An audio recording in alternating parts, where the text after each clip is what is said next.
కూటమి ప్రభుత్వ medical college privatisation తీసుకోవాలని నిర్ణయం తీసుకుంటూ దాన్ని వ్యతిరేకిస్తూ వైఎస్ఆర్ కాంగ్రెస్ పార్టీ మా అభిమాన నేత మాజీ ముఖ్యమంత్రి వర్యులు జగన్మోహన్ రెడ్డి గారు ఇచ్చినటువంటి పిలుపు మేరకు కోటి సంతకాల సేకరణ కార్యక్రమం గత 2 నెలలుగా రాష్ట్రం అంతటా కూడా జరుగుతూ ఉంది.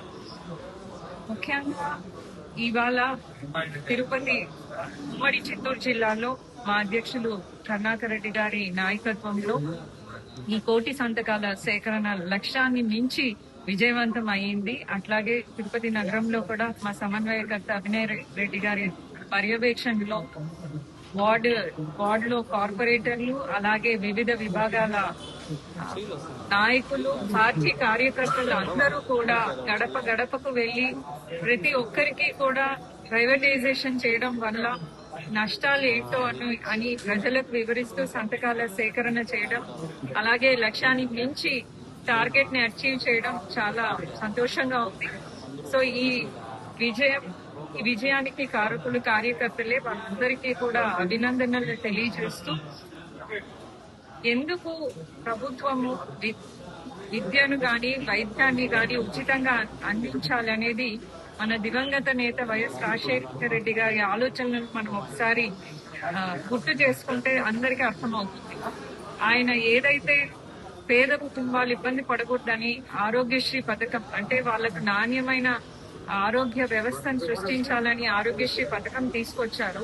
దాన్ని బలోపేతం చేస్తూ జగన్మోహన్ రెడ్డి గారు దాదాపుగా ఆరోగ్యశ్రీలో చేస్తున్నటువంటి ప్రొసీజర్స్ కాస్ట్ 25 లక్షలకు పెంచడం, అలాగే 3,000 పైగా ప్రొసీజర్స్ దాన్ని ఇంక్లూడ్ చేశారు. కానీ కూటమి ప్రభుత్వం వచ్చిన తర్వాత ఇప్పుడు 600 ప్రొసీజర్సే దాంట్లో ఆరోగ్యశ్రీలో ఇంక్లూడ్ చేసినటువంటి నిర్ణయాన్ని మనమందరం కూడా చూస్తున్నాం. అలాగే కూటమి ప్రభుత్వం వచ్చిన తర్వాత 2,75 కోట్ల అప్పు తీసుకొచ్చారు. అందులో 2 లక్షలు కూడా అమరావతికే కేటాయించారని చెప్తున్నారు.